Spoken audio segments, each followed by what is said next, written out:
Hello everyone, good evening, good morning, good afternoon, जिस समय आप वीडियो देख रहे हैं। आज का इक्विलिब्रियम में हम समझने जा रहे हैं सबसे इंपॉर्टेंट प्रोसेस और रूल, ली चैटलियर्स प्रिंसिपल। एक बहुत इंपॉर्टेंट रूल है, जानते हैं। इस वीडियो में हम लोग ली चैटलियर्स प्रिंसिपल को एक ऐसे वे से सीखेंगे जिससे हमें आसानी से तैयार हो जाए और हम इससे रिलेटेड आने वाले सारे सवालों को लगा सकें। Let's start. हम लोग इससे पहले के वीडियो में जो देख चुके हैं वो ली चैटलियर्स प्रिंसिपल तक के पहले के कॉन्सेप्ट्स को हम लोग देख चुके हैं। आज ली चैटलियर्स से हम लोग स्टार्ट करते हैं। स्टूडेंट्स, एक एग्जाम्पल को मैं दे के शुरू करूंगा। जैसे अगर मान के चलिए हम कहीं जा रहे हैं और इन केस अगर थोड़ी सी शर्ट कहीं से हल्का सा बटन निकल रहा हो या शर्ट फट रही हो तो क्या करते हैं, उसको छुपाने की कोशिश करते हैं। यानी कोई भी चीज अपनी कमी को छुपाने की कोशिश करती है। कोई भी हो, रात में मेहमान आ जाए तो जनरली क्या कहा जाता है, अगर चाय नहीं बनानी हो तो ये थोड़ी कहेंगे कि दूध नहीं है, ये कहेंगे अरे यार वो बिल्ली आई थी दूध फैला के चली गई। तो मेहमान वैसे ही कहते हैं अंदर चाय वाय का क्या करना। इट मीन्स अगर कोई कमी है तो उसको छुपाने की कोशिश करती है। हर एक प्रोसेस में ये होता है और यही ली चैटलियर्स के प्रिंसिपल में होता है। कोई भी केमिकल इक्वेशन अगर इक्विलिब्रियम पर चल रही है, रिवर्सिबल पर चल रही है, तो वो अपने आप में एक स्टेबल प्रोसेस होती है। उसके लिए कांस्टेंट आता है Kc, इक्विलिब्रियम कांस्टेंट आता है Kc। और कोई भी रिएक्शन अगर इक्विलिब्रियम कांस्टेंट Kc पर काम कर रही है तो मान के चलिए कि वो रिएक्शन अपने आप में बहुत स्टेबल है। मतलब वो चेंज नहीं करना चाहती अपने आप की इस स्टेबल कंडीशन को। कोई भी बंदा स्टेबल से अनस्टेबल नहीं होना चाहता। आप घर के अंदर सर्दियां पड़ रही, अगर रजाई के अंदर बैठे हो तो आपको क्या पड़ी कि छत पर चले जाओ ठंड में। तो केमिकल रिएक्शन इक्विलिब्रियम पर बहुत स्टेबल है, तो वो अनस्टेबल होने की कोशिश क्यों करेगी?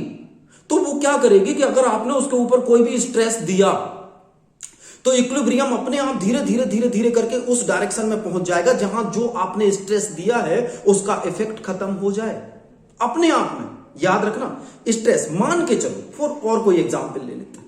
मान के चलिए हमने क्या कहा, हमने जैसे देखा कि हम एक स्टॉल डाले हुए हैं और स्टॉल थोड़ी सी गंदी है तो हम थोड़ा सा ऐसा करके डाल लेते कि वो स्पॉट दिखे ना। मींस हमने भी तो यही काम किया, कोई कमी को छुपाने की कोशिश की। तो केमिकल इक्विलिब्रियम भी तो यही कहती है। 1884 में इस प्रिंसिपल को जब साइंटिस्ट ली चैटलियर्स ने दिया तो उसने कहा कि केमिकल इक्विलिब्रियम अगर चल रहा है तो वो रिएक्शन थोड़ी स्टेबल है। रिएक्शन रुकी नहीं है, रिएक्शन चल रही है। Reactant to product, product to reactant बराबर डायरेक्शन में बन रहा है। K1 की स्पीड K2 के बराबर है। Forward reaction speed is equal to the backward reaction speed. आपने उसके ऊपर कोई स्ट्रेस डाला तो वो रिएक्शन उस स्ट्रेस को अवॉइड करने की कोशिश करेगी, और आपने क्योंकि उसमें मिला दिया है तो अपने आप वो रिएक्शन उस डायरेक्शन में जाने की कोशिश करेगी जहां पर किया गया इफेक्ट का जो प्रभाव है वो शून्य हो जाए। मतलब क्या हुआ, चलिए देखते हैं। यहां पर लिखा हुआ है कि if a system in equilibrium is subject to a change of any of the factor, कोई भी फैक्टर आपने चेंज किया। फैक्टर में क्या है, यहां पर टेम्परेचर, फैक्टर में क्या है प्रेशर, फैक्टर में क्या है वॉल्यूम। अगर इन चीजों को आपने चेंज किया तो डिटरमाइन द इक्विलिब्रियम कंडीशन। वो फैक्टर जो इक्विलिब्रियम कंडीशन को डिटरमाइन करता है वही आप चेंज कर दो। टेम्परेचर बदलोगे इक्विलिब्रियम बदल जाएगा, प्रेशर में कोई अंतर लाओगे इक्विलिब्रियम बदल जाएगा, या हो सकता है इक्विलिब्रियम खत्म भी हो जाए। तो वो फैक्टर में अगर आप चेंज करते हैं, जो फैक्टर इक्विलिब्रियम को डिसाइड करते हैं, तो क्या होगा, देखिए, change in any of the factor that determine the equilibrium condition of a system, then the equilibrium will shift in the direction so as the reduce और counteract the effect of the change. उस condition में equilibrium shift होगा जहां पर जो आपने effect किया है वो खत्म हो जाए, काउंटरैक्ट हो जाए, उसका इफेक्ट ना दिखे। चलिए, तो क्या क्या कर सकते हैं, हमारे पास है टेम्परेचर, प्रेशर, वॉल्यूम, और एक और बहुत इंपॉर्टेंट फैक्टर है जिसको हम कहते हैं कॉन्सेंट्रेशन। तो चलिए, अब हम सबसे पहले क्या करते हैं, मान के चलते हैं कि कोई केमिकल इक्वेशन यहां पर इक्विलिब्रियम की A plus B reversible C plus D चल रही है। A plus B reversible C plus D चल रही है। रिएक्शन का रेट K1 फॉरवर्ड डायरेक्शन के लिए, K2 बैकवर्ड डायरेक्शन के लिए। इसका दूसरा एग्जाम्पल लिख लेता हूं मैं यहां पर H2 प्लस I2 रिवर्सिबल चल रहा है 2HI। ये देखिए 2HI ये रिवर्सिबल पर है। अब आपने क्या किया, सबसे पहले अपन देखते हैं इसमें एक एक करके चेंज का क्या इफेक्ट होगा। तो सबसे पहले अपन चेंज करते हैं कॉन्सेंट्रेशन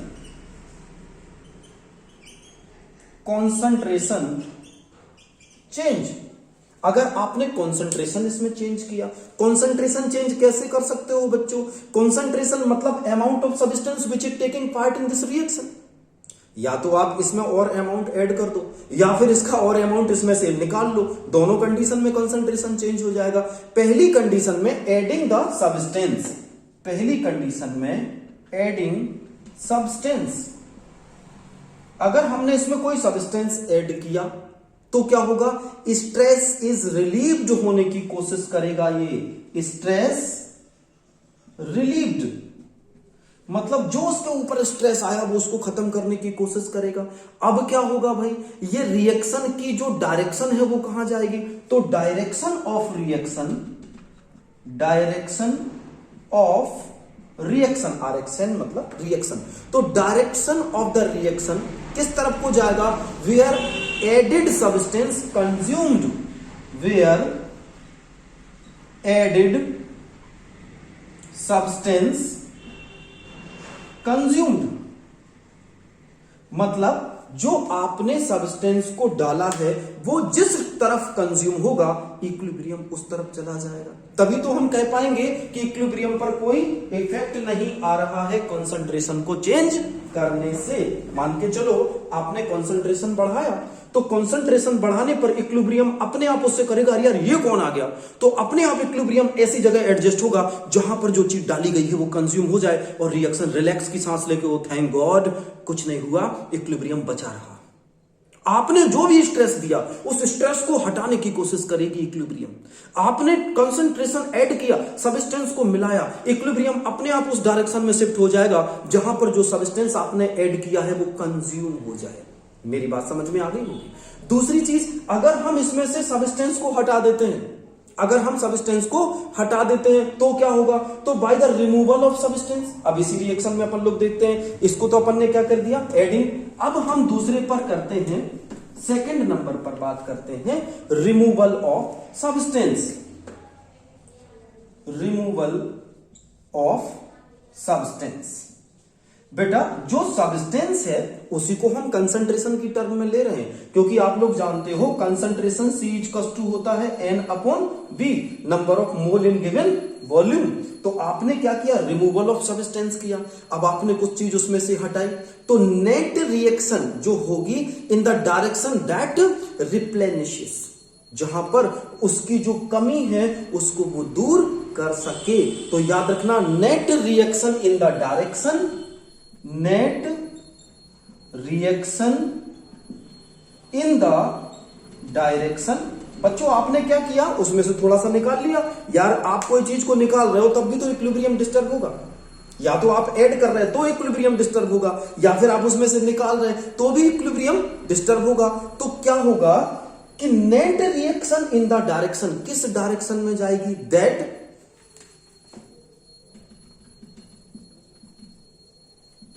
रिप्लेनिशेस। ठीक है, तो रिप्लेनिशेस उस डायरेक्शन में जहां पर किए गए इफेक्ट को दूर किया जा सके। ठीक है, तो यहां पर आप क्या करेंगे, मान के चलो कोई चीज आपने उसमें से हटा दी, अब इक्विलिब्रियम फिर सोचेगा यार हमें फिर इनने डिस्टर्ब करना शुरू कर दिया। तो अगर वो डिस्टर्ब हो रहा तो अपने आप इक्विलिब्रियम इस डायरेक्शन में जाएगा, जो चीज आपने हटाई है उसका इफेक्ट खत्म हो जाए। जाहिर सी बात है, एग्जाम्पल से समझते हैं। चलिए एग्जाम्पल से समझते हैं कि क्या होगा अगर हम एक इक्विलिब्रियम की रिएक्शन पर सब्सटेंस को ऐड करें या फिर हम उसमें से रिमूवल करें। मैं एक ग्राफ समझाता हूं आपको। ये मैंने एक ग्राफ बनाया, ये कोई भी एक आपने इक्विलिब्रियम पर ग्राफ बना रहे हैं। इधर अपन लिखते हैं नेट, यहां पर लिख लिया अपन ने टाइम, ओके टाइम, और यहां पर अपन ने लिख दिया कॉन्सेंट्रेशन। मान के चलो यहां पर क्या है H2, मैं यहां लिख दूं H2। रिएक्शन कौन सी है बेटा? H2 plus I2 reversible to HI। यहां पर H2 लिख दिया, यहां पर I2 लिख दिया और यहां पर लिख दिया HI। ठीक है, दोनों की कंडीशन में क्या होगा आपको पता है, H2I2 डिक्रीज होगा, HI इंक्रीज होगा, जाहिर सी बात है। तो जब इक्विलिब्रियम चल रहा था तो इसकी कंडीशन ये आ रही थी। इक्विलिब्रियम पर क्या होता है, मैंने आपको पिछले लेक्चर में बताया था कि सारे ग्राफ कैसे आ जाते हैं, पैरेलल आ जाते हैं सारे ग्राफ।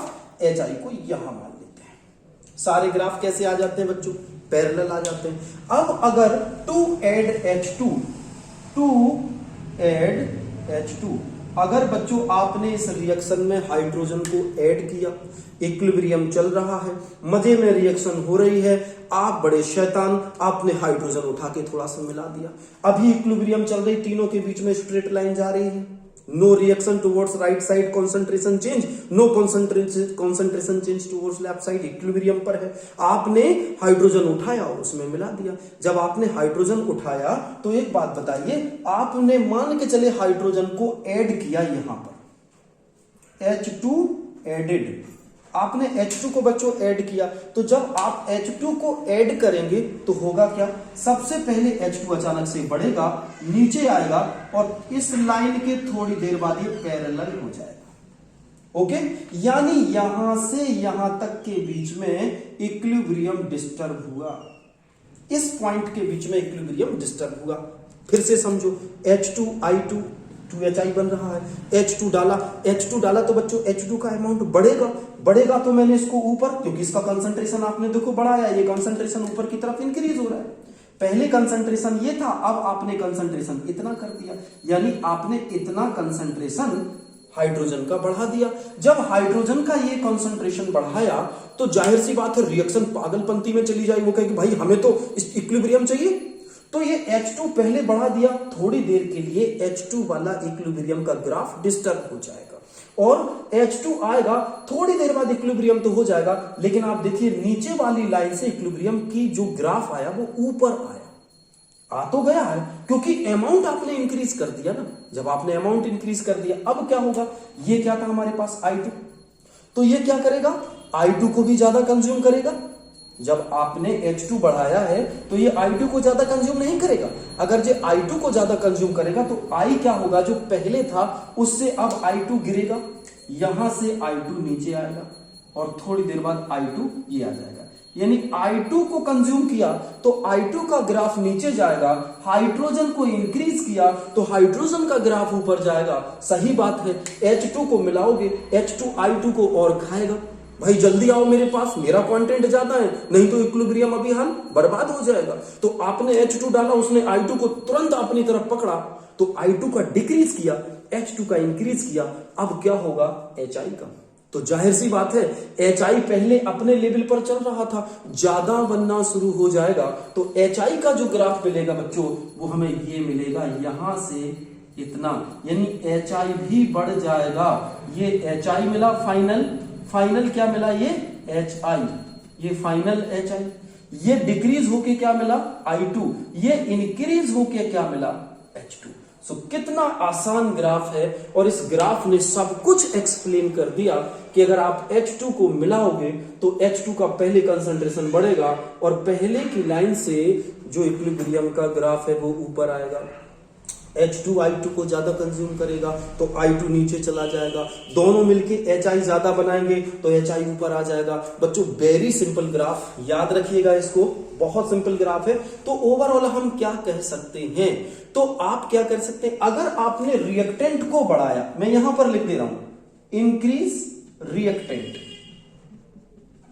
अगर आपने रिएक्टेंट को बढ़ाया, और ये बात याद रखना आपका कंसंट्रेशन से रिलेटेड कोई क्वेश्चन नहीं छूटेगा, अगर आपने रिएक्टेंट को इंक्रीज किया तो रिएक्शन आगे भगेगी, याद रखना, क्योंकि प्रोडक्ट बनना ज्यादा हो जाएगा। तो रिएक्शन कहां पर जाएगी, फॉरवर्ड डायरेक्शन में, शॉर्ट में समझ रहे ना, FWD, फॉरवर्ड डायरेक्शन में रिएक्शन जाएगी। और अगर आपने प्रोडक्ट को ऐड किया, प्रोडक्ट की साइड कंसंट्रेशन इंक्रीज किया, प्रोडक्ट की साइड, तो रिएक्शन कहां भागेगी, अब पीछे की डायरेक्शन में यानी रिएक्टेंट की तरफ भागेगी और रिएक्शन आएगी कहां, बैकवर्ड डायरेक्शन।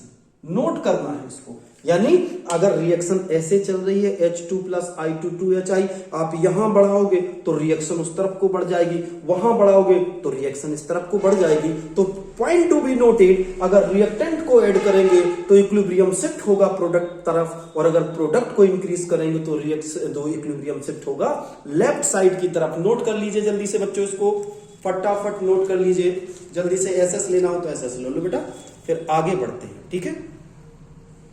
Okay done. चलो अब हम देखते हैं इसके एग्जाम्पल्स क्या है, कंसंट्रेशन चेंज के एग्जाम्पल्स क्या है। बेटा आप जानते होंगे कि जो हम सांस लेते हैं, बहुत ही प्रैक्टिकल एग्जाम्पल मैं आपको बता रहा हूं, हम जब सांस लेते हैं तो ऑक्सीजन इन रेस्पायरेशन हम क्या करते हैं, ऑक्सीजन को गेन करते हैं।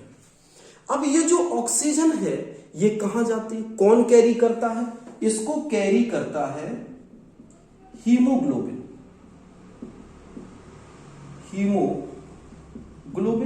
और ये बन जाता है HbO2, ठीक है।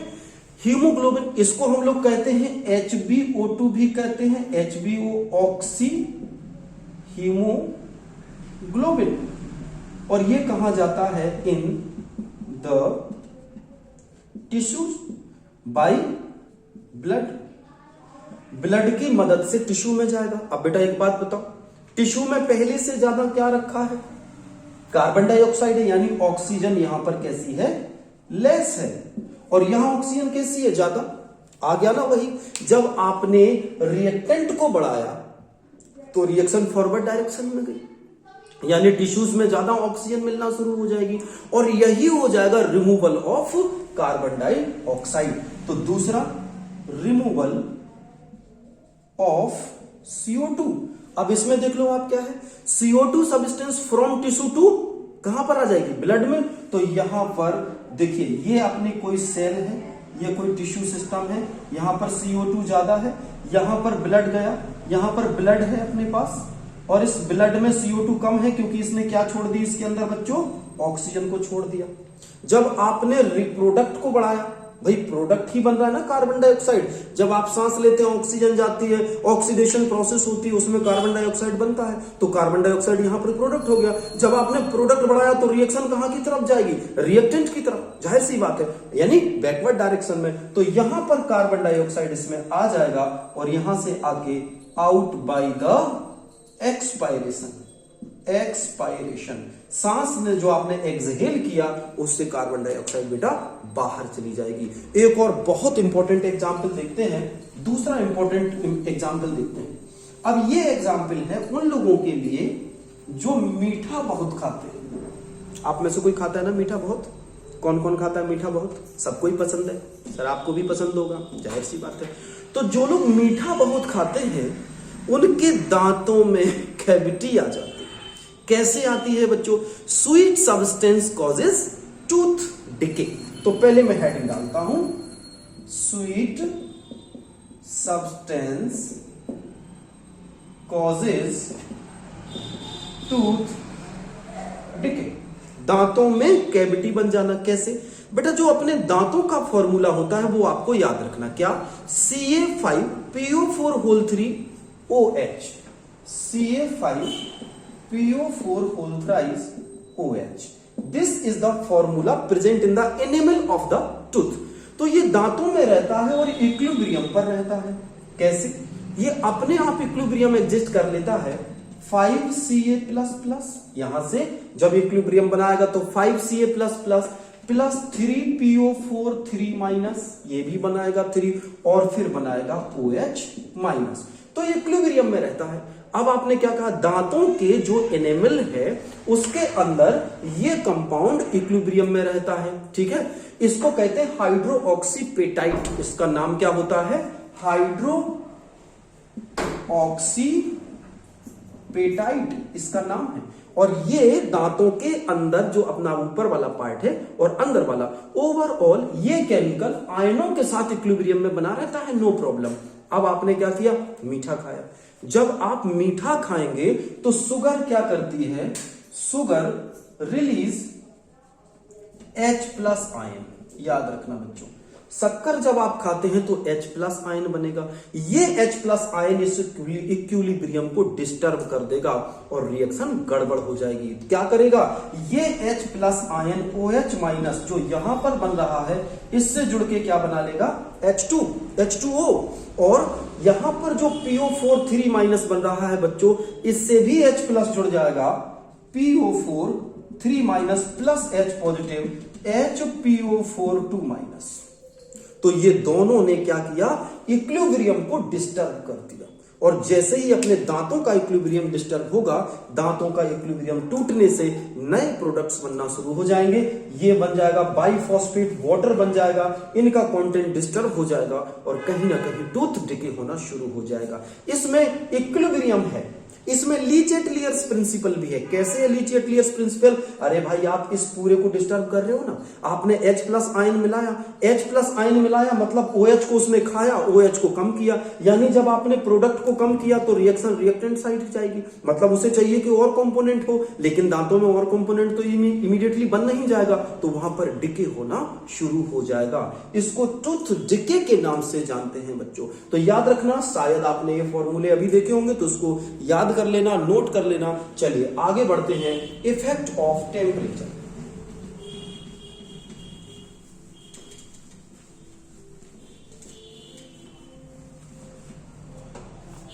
अगले पर आते हैं बेटा, इफेक्ट ऑफ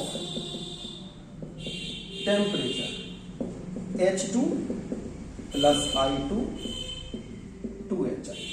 इक्विलिब्रियम पर रिएक्शन चल रही है, आपने टेम्परेचर बढ़ाया। आप भी जानते हो कि आपने देखा होगा कि दिवाली के टाइम पर कुछ लोग व्हाइट वॉश करते हैं, कैल्शियम कार्बोनेट जिसको चूना कहते हैं, पानी में गलाते हैं। आपने अगर कभी चूने को गलते हुए देखा हो मेरे प्यारे बच्चों, तो आपने एक चीज देखी होगी कि जैसे ही चूने में पानी मिलाया जाता है, बबल्स उठते हैं, हीट बाहर निकलती है, यानी वो एक्सोथर्मिक रिएक्शन है। तो सबसे पहले ये देखो कि रिएक्शन की प्रॉब्लम क्या है। अगर आपको रिएक्शन की रेट बढ़ानी है, स्पीड बढ़ानी है, तो क्या चेक करो, रिएक्शन की प्रॉब्लम दूर कर दो। अब रिएक्शन की प्रॉब्लम क्या है, आपने चूने में पानी डाला, हीट बाहर निकलने लगी, एक्सोथर्मिक है। यार वो बेचारी मर रही है रिएक्शन, वो कह रही भाई मेरे पास हीट ऑलरेडी ज्यादा है, मेरी हीट दूर करो। तो अगर आप ठंडा पानी डालेंगे तो चूने की सॉल्वेशन बढ़ जाएगी। Calcium carbonate will more dissolve in the water if you are using the cold water because reaction is exothermic. But if in any case if reaction is endothermic and then you want to increase the rate of reaction, then what you have to do? Endothermic problem reaction की क्या है, उसे temperature चाहिए, तो endothermic में temperature दे दो, reaction बढ़ जाएगी। समझ रहे हो ना। तो ये दोनों प्रोसेस में हमें एक बात देखना है कि अगर हम टेम्परेचर को इंक्रीज करते हैं on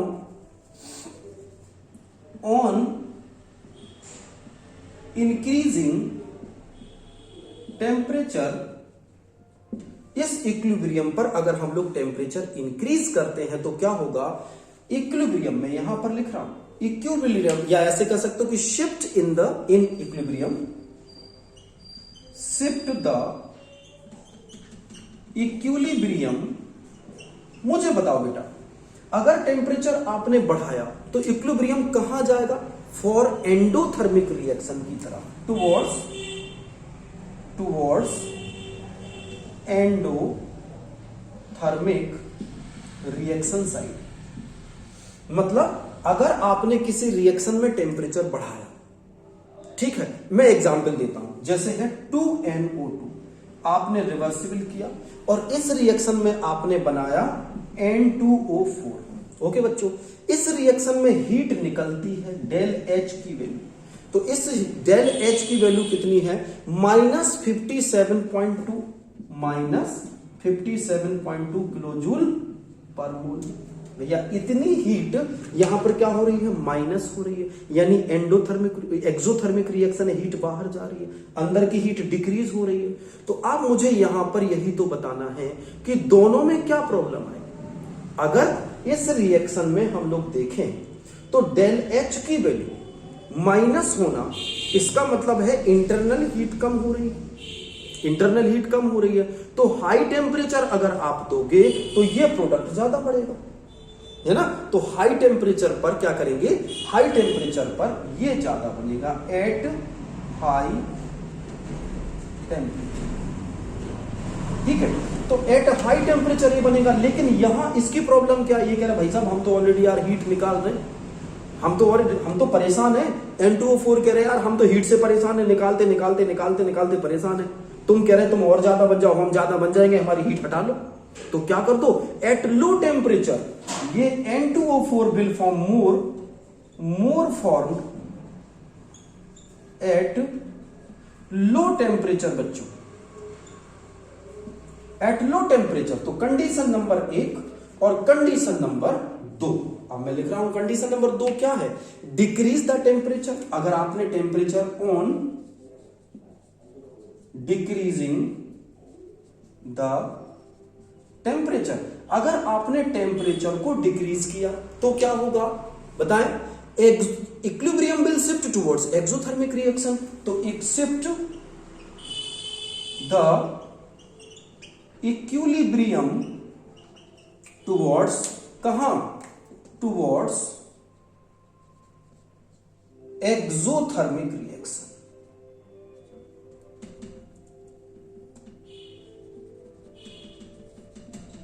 ये याद रखना। मतलब बच्चों अगर आपने टेम्परेचर को बढ़ाया तो रिएक्शन जाएगी एंडोथर्मिक की तरफ, क्योंकि उसकी कमी है, उसे टेम्परेचर चाहिए। आपने टेम्परेचर को घटाया तो रिएक्शन जाएगी एक्सोथर्मिक प्रोसेस की तरफ। यानी टेम्परेचर का इफेक्ट, अगर रिएक्शन पहले से एक्सोथर्मिक है, इस वाले केस में बताया था ना, N2O तब बन रहा है, N2O कहता है कि मैं बनूंगा, लेकिन मेरी प्रॉब्लम क्या है भाई, मैं जब बनता हूं तो मुझे हीट बाहर निकालनी पड़ती है। आपने कहा N2O4 को हमें ज्यादा बनाना है, पहले यार उसकी प्रॉब्लम तो देखो। N2O4 NO2 से बनते ही बेचारा हीट निकालना शुरू कर देता है। तुम चाहते हो कि N2O4 ज्यादा बने, बेशक ज्यादा बनेगा, इसका टेम्परेचर कम कर दो, क्योंकि इसकी प्रॉब्लम है ये हीट बाहर छोड़ रहा है। तुम चाहते हो कि NO2 ज्यादा बने, इसका टेम्परेचर आप बढ़ा दो। Very simple. तो जहां जिस चीज की जरूरत हो वो चीज दे दीजिए आप। और यही ली चैटलियर्स प्रिंसिपल कहता है कि इक्विलिब्रियम कहां शिफ्ट होगा। तो मैंने पॉइंट नंबर 1 और पॉइंट नंबर 2 लिख दिया है कि on increasing temperature shift the equilibrium towards endothermic reaction side. Second point, on decreasing the temperature equilibrium will shift towards exothermic reaction side. मेरे ख्याल से बात बिल्कुल क्लियर हो गई होगी। आगे बढ़ते हैं। Effect of change in pressure. Effect of change in pressure.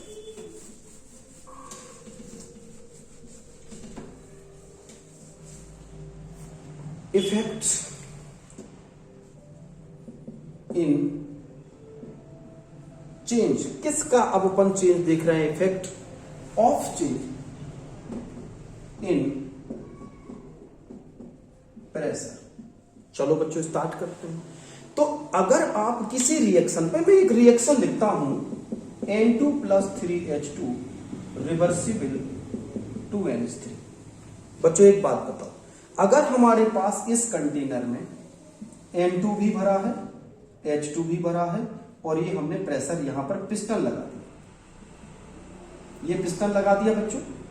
इस पिस्टन को, क्योंकि दोनों क्या है, गैस है, ये भी गैस है, हमने कहा इन दोनों को जोड़ो। आपने कहा सर 1:3 के रेशियो में जोड़ेंगे, कोई बात नहीं, 1:3 डाल दिया हमने। अब जोड़ो। तो यार एक बात बताओ, दो गैसों को पास लाने के लिए टेम्परेचर बढ़ाना पड़ेगा कि नहीं? तो जैसे ही आप टेम्परेचर को इंक्रीज करेंगे, ये क्या बना लेंगे, NH3। इसी के अंदर क्या बना लेंगे, NH3। जब टेम्परेचर को बढ़ाओगे तो सबसे पहले आप देखो वॉल्यूम कितना है इसमें। तो बच्चों यहां पर वॉल्यूम आ रहा है 1 वॉल्यूम, यहां पर 3 वॉल्यूम, यहां पर 2 वॉल्यूम। अगर इन दोनों को जोड़ दिया जाए तो यहां आ रहा है 4 वॉल्यूम और यहां आ रहा है 2 वॉल्यूम। तो वॉल्यूम यहां पर ज्यादा है, यहां पर वॉल्यूम कम है। तो भैया वेरी सिंपल, जहां वॉल्यूम ज्यादा है उस पर अगर प्रेशर लगाया जाए तो गैसें पास पास आएंगी और प्रोडक्ट बना देंगी। यही तो हुआ ना। लेकिन इसको हम कैसे पढ़ेंगे, तो चलिए इसको अपन लोग नोट करते हैं। तो डालिए पॉइंट नंबर 1। पॉइंट नंबर 1 में हम समझा देते हैं आपको कैसे करना है। ये हमने इसके वॉल्यूम भी देख लिए। अब पॉइंट नंबर 1 बच्चों, सबसे पहले इंक्रीज इन प्रेशर। चलिए अगर हमने इसका इंक्रीज इन प्रेशर, अगर आपने प्रेशर को क्या किया, इंक्रीज किया, तो इक्विलिब्रियम विल शिफ्ट टुवर्ड्स, कहां की तरफ बढ़ेगा, laser number of gaseous mole, laser number of gaseous moles. अगर आपने प्रेशर को इंक्रीज किया, अब बताओ N2 और H2, N2 एंड H2 इन दोनों का प्रेशर अपन ने बढ़ाया तो क्या बनेगा, NH3, क्योंकि यहां पर कितने मोल थे, 3, 2, यहां पर 2 मोल थे और यहां पर 3 + 1 4 मोल्स थे। तो यहां की तो तरफ बढ़ेगी। पॉइंट नंबर 1 बहुत इंपॉर्टेंट। प्रेशर बढ़ाओगे तो रिएक्शन इक्विलिब्रियम उस तरफ शिफ्ट हो जाएगा जहां पर नंबर ऑफ मोल्स कम है, याद रखना। चलिए दूसरे पॉइंट पर आते हैं, डिक्रीज इन प्रेशर।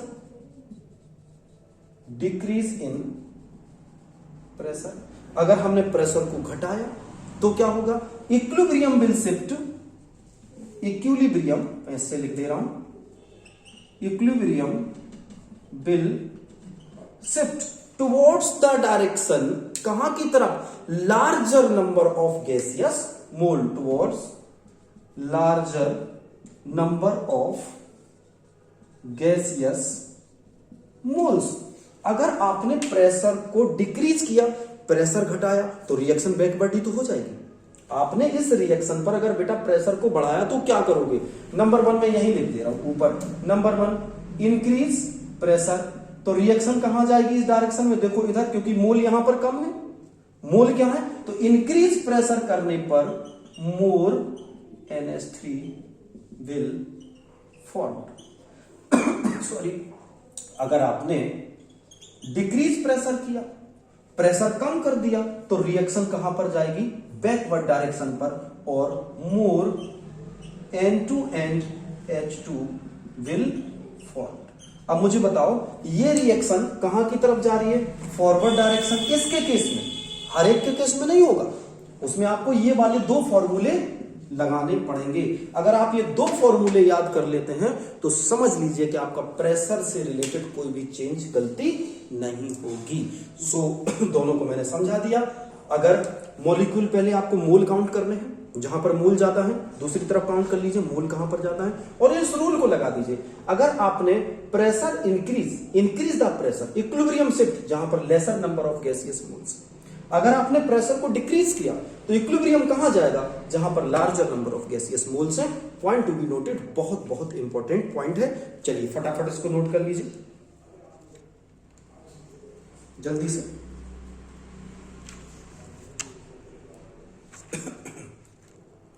डन, चलिए आगे बढ़ते हैं।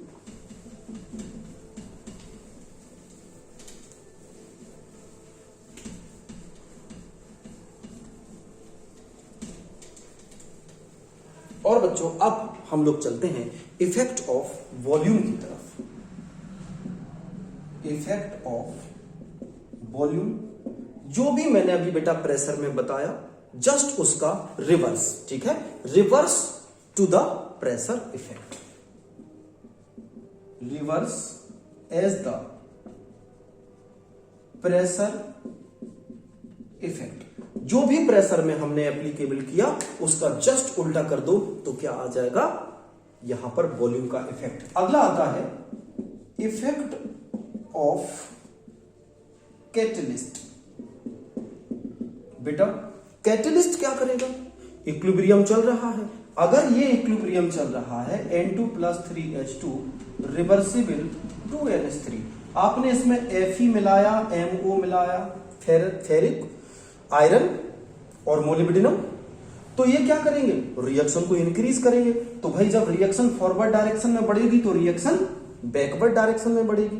जब रिएक्शन फॉरवर्ड डायरेक्शन में इंक्रीज होगी तो रिएक्शन बैकवर्ड डायरेक्शन में भी तो इंक्रीज होगी, यानी कैटलिस्ट दोनों तरफ बढ़ा देगा या दोनों तरफ घटा देगा। तो यहां पर लिखेंगे no effect by the catalyst on equilibrium. Equilibrium पर कैटलिस्ट का कोई इफेक्ट नहीं पड़ेगा। तीसरे नंबर पर, अगले नंबर पर देखते हैं, दैट इज इफेक्ट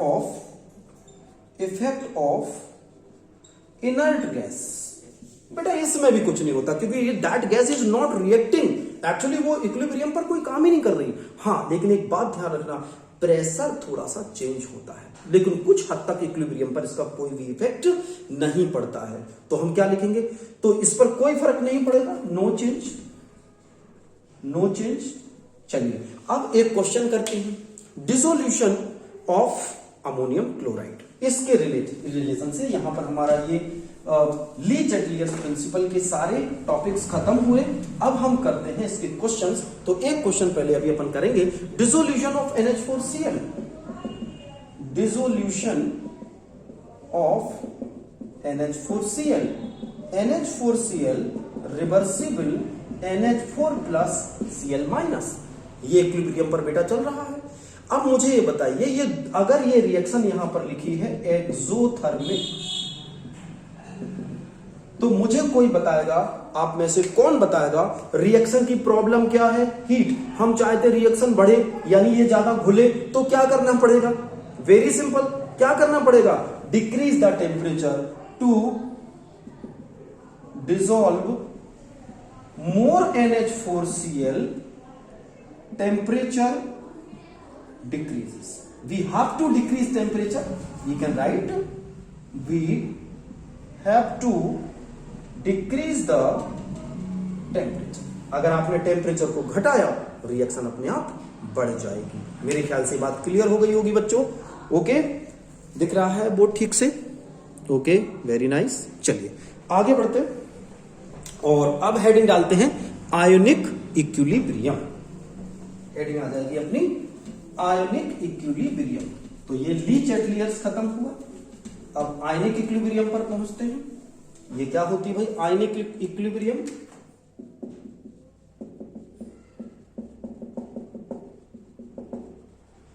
बेटा आयनिक इक्विलिब्रियम का मतलब है जब कोई आयनिक कंपाउंड पानी में घुल करके डिसोसिएट हो जाए।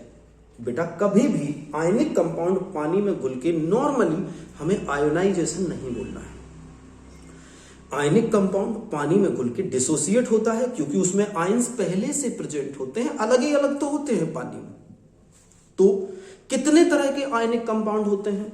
तो आयनिक कंपाउंड्स, आयोनिक कंपाउंड्स।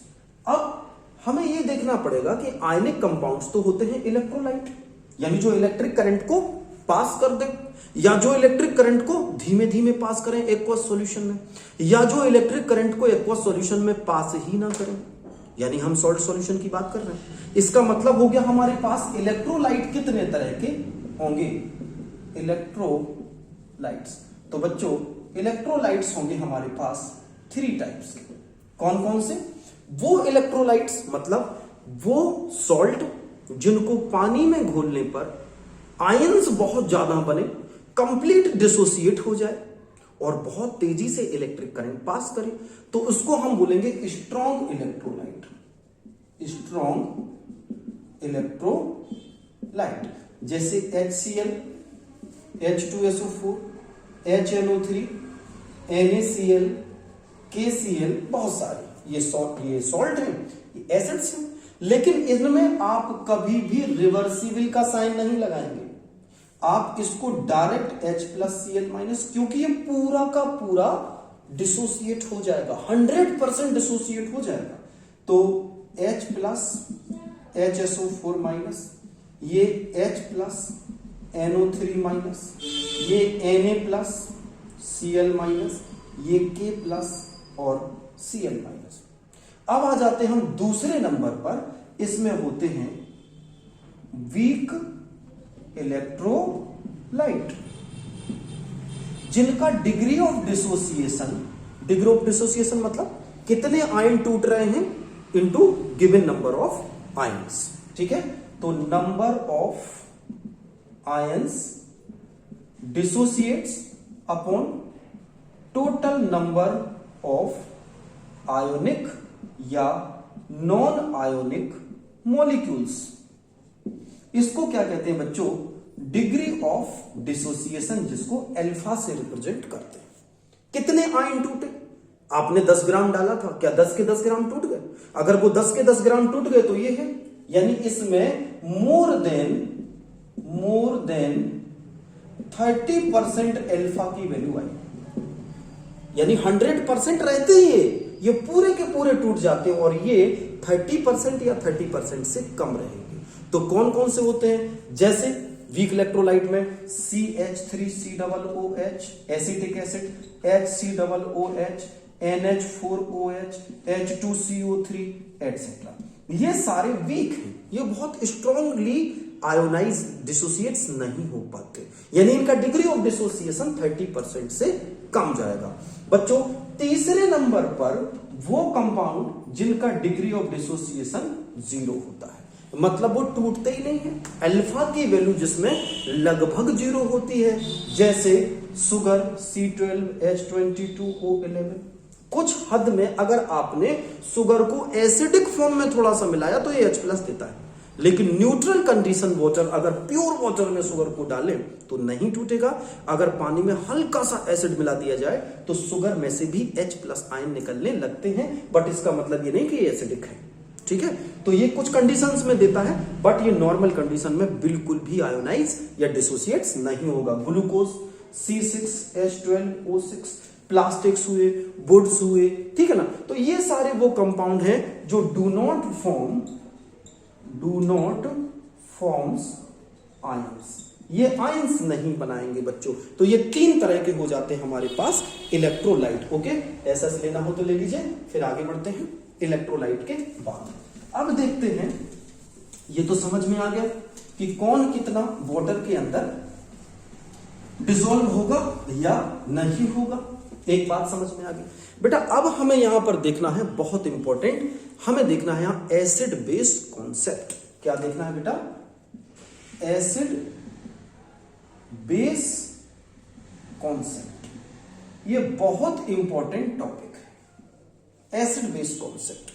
तो बेटा सबसे पहले हमें एसिड बेस कॉन्सेप्ट के 3 पार्ट कर लेने हैं, यानी एसिड्स क्या है, बेस क्या है, इनको 3 अलग अलग डेफिनेशंस में बताया गया है। ओके, कौन कौन सी? तो सबसे पहले हम बात करेंगे Arrhenius acids and Arrhenius base. तो इसको कहते हैं आर्हेनियस कॉन्सेप्ट। क्या कहते हैं बच्चों? Arrhenius concept. साइंटिस्ट आर्हेनियस ने 1887 में इस कॉन्सेप्ट को दिया था। क्या कहा था आर्हेनियस ने? आर्हेनियस कहता है कि acids are the compound which gives H+ ion in aqueous solution, यानी H+ आयन से एक्वस सॉल्यूशन में देंगे।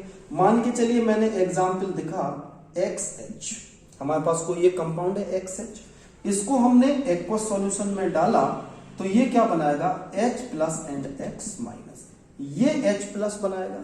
ये H+ वाटर के साथ लोन पेयर के साथ जुड़ के H3O+ बनाएगा। इसी को भी कहते हैं हाइड्रोनियम आयन। तो पहली डेफिनेशन आर्हेनियस की ये हुई कि एसिड वो है जो H+ देते हैं। Very good. फिर इसने कहा बेस क्या है? इसने कहा base are the compounds which gives OH-, इसको कहते हैं hydroxyl ion, which gives OH- ion in aqueous solution। Okay, जैसे NaOH हो गया, NH4OH हो गया, KOH हो गया, ठीक है, CaOH होल ट्वाइस हो गया। ये सभी क्या करते हैं बच्चों? Na देगा Na plus OH minus, NH4 plus OH minus, K plus OH minus, Ca plus plus and 2OH minus. तो ये किसने कहा था? Arrhenius. Okay, very simple concept है। आर्हेनियस कहता है एसिड भैया वो हैं जो H प्लस देते हैं, बेस वो हैं जो OH माइनस देते हैं। लेकिन I am very sorry Arrhenius uncle ji, कई कंपाउंड वो भी एसिड होते हैं जिसमें H नहीं होता और OH नहीं होता। तो आर्हेनियस की थ्योरी यहां पर मनाली हैप्पी बर्थडे खत्म हो गई। तो आर्हेनियस ने केवल इतना तो एक्सप्लेन किया, लेकिन जब लोगों ने कहा बे चाचा जी कुछ ऐसे कंपाउंड भी हैं जिसके अंदर H प्लस ही नहीं होता और वे एसिड होते हैं, अच्छा कुछ ऐसे कंपाउंड जिसमें OH माइनस नहीं होता और भी बेस होते हैं, अब एक्सप्लेन करो। तो यहां पर इसकी थ्योरी बेटा क्या हो गई? डिस्कार्डेड हो गई। इसको ऐसे ले लीजिए, जल्दी से डिस्कार्डेड हो गई इसकी थ्योरी, और इसको आगे बढ़ाते हैं और दूसरे कॉन्सेप्ट पर चलते हैं। चलिए, तो इसके कुछ ड्रॉबैक्स आए। अब दूसरा कॉन्सेप्ट क्या आया है? एसिड बेस को फिर एक और अंकल जी आए जिसको कहा गया ब्रोस्टेड-लॉरी कॉन्सेप्ट। क्या कहा गया? Bronsted-lorry concept.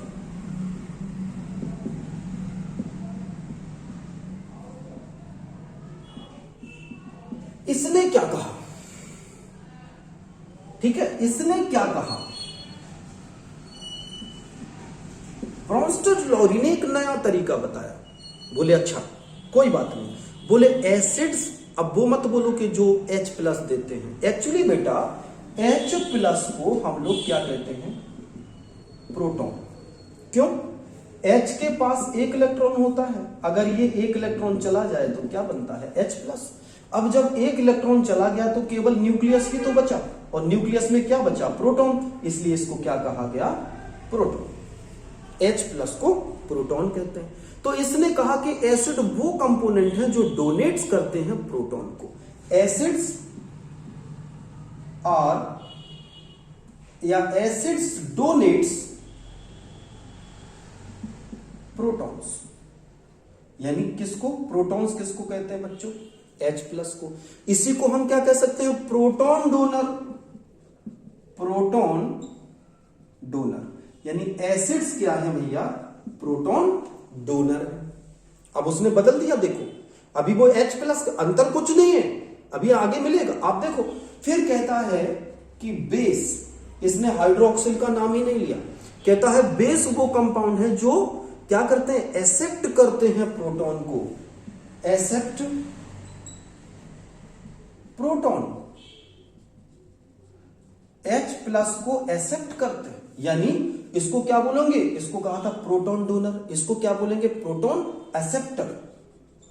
प्रोटॉन एक्सेप्टर, ये बहुत अच्छे प्रोटॉन एक्सेप्टर है। ठीक है, चलिए अब इसका कुछ एग्जाम्पल कर लेते हैं। तो इन दोनों को मैं यहां लिखा दे रहा हूं और इनको हम लोग को एग्जाम्पल में देखते हैं ऊपर। ठीक है, इनको एग्जाम्पल में हम देखते हैं। तो बच्चों एक बात, ये हमने पढ़ा किसका कॉन्सेप्ट अभी देख रहे हैं? ब्रोंस्टेड और लॉरी का कॉन्सेप्ट हम देख रहे हैं। इसके एग्जाम्पल हम ऊपर करते हैं। जैसे मैंने यहां पर एक इक्वेशन लिखता हूं HCl प्लस NH3। बेटा NH3 एक H प्लस को गेन करके बन जाएगा NH4 पॉजिटिव और ये बन जाएगा Cl नेगेटिव।